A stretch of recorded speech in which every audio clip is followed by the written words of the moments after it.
Don't have to be super tight.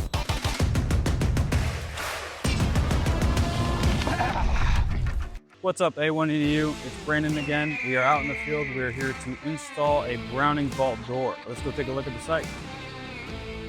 Here's our hole in the wall where the door is going to be installed. Here with me today, I have the GC, Mike. He's going to give us a little intel on the wall and structure itself. Take it away. So it's not just a gun room, it's actually an EF3-rated storm shelter.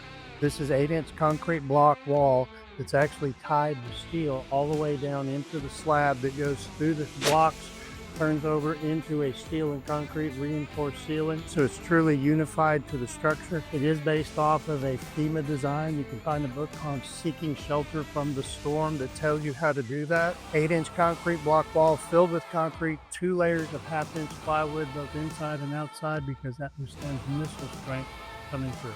Awesome. All right, thanks, Mike. Let's go meet the guys. I'm Wasim. I'm Elijah. Here we go. Let's ride.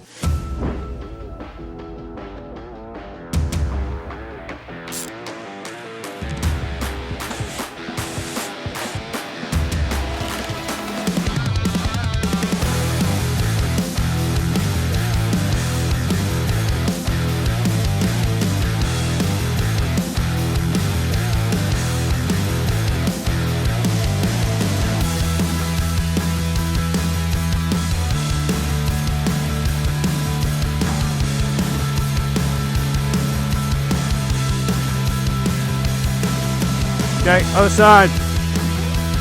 Elijah, push on your top left. Okay, middle. As Wasim's wiping down this door, you can see above the door there had to be some altercations done. The hole ended up being a little bit bigger, no big deal. We had the contractor on site with his guys. They were able to frame it out and put the sheetrock over there so we can attach the door and pinch the wall correctly.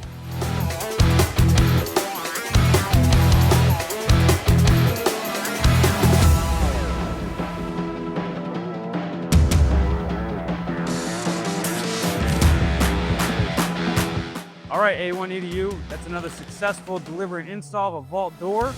Make sure you like, subscribe, and follow the channel. Thanks.